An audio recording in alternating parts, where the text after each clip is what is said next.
After the rescue efforts are over, the Kerala government has a humongous task ahead of them, the rehabilitation of these people. It's not just loss of lives, but loss of homes and livelihoods. The state also needs to find long-term solutions to these recurring incidents.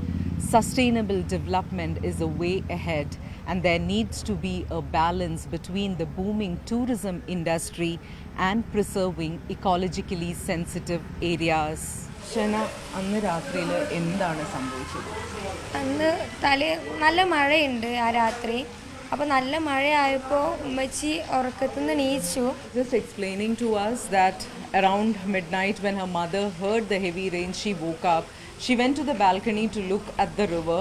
They saw that the water levels were increasing, and by the time she came inside, water and sludge, mud from all sides started entering their home. She was on the first floor. Her mother rushed to call her.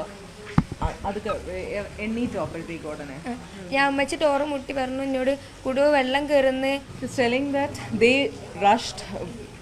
As soon as she got out of her room, the ceiling started falling down. She and her mother rushed to the balcony of the house. They were waiting there. They actually started crying for help. ഒന്നും ചെയ്യാൻ പറ്റാണ്ട് നിൽക്കുകയായിരുന്നു നമ്മൾ. So from the balcony, when she used that flashlight, what she saw was cries for help. She saw a young child, about 6-year-old, who was washed away in this floods and reached at their house compound, and he was calling out to them for help, asking them to help him. They actually called out to him to hold on to a tree that was there, and they were talking to him, telling him don't worry. At the same time, she says she heard a cry from the other side where another lady who was holding on to a tree and calling for help. We are coming to you from the CHC here in Mepadi. Absolutely heart-wrenching scenes here. More than 94 bodies have been brought here. This is the Abdul Kalam Community Hall outside the CHC, the community center here, health community center here, which has been made into a makeshift mortuary for relatives to identify the dead bodies here. More than 94 bodies brought in since yesterday. Another 32 expected in the next 1 hour or so. 32 bodies have been recovered at Nilambur. Another 25 body parts have been recovered by the rescue and search team at Nilambur. All of them will be brought in here for post-mortem and then identification.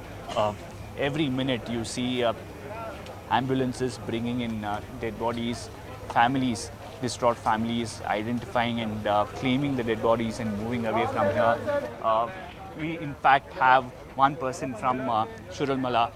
In his family, he's lost 11 people total, including his wife and relatives and others. 9 yet to be identified. Actually, yeah, we have to 9 yet to be identified. That one child body is already identified. That got from Nalambur. So rest 8 people have to be identified. So, tell us where they're staying together. Where were they in Churalmala or Nilambur? And they stayed together actually. It's a nearby houses only.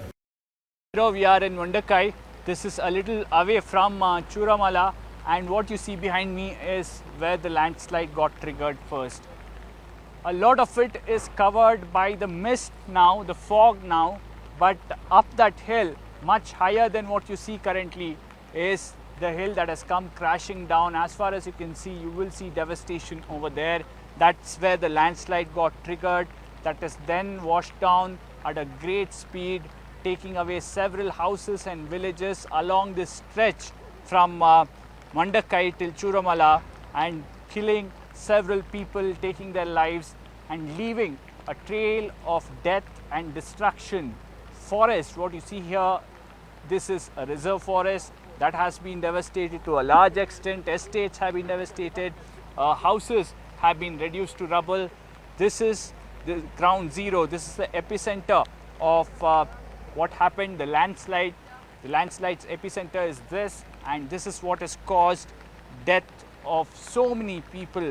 And this is in an area that the government has marked as buffer zone in several places officially notified as a forest. And obviously The Mandakai town where we are standing now and Churalmala have a significant human population inhabitation that has been affected. More than 200 families affected, several of them still looking for their loved ones. As we speak, excavators behind me continue the job of searching for dead bodies here, and the relatives saying that this is where their family members were, and giving them a head count, and now the rescue officials trying to look for those bodies.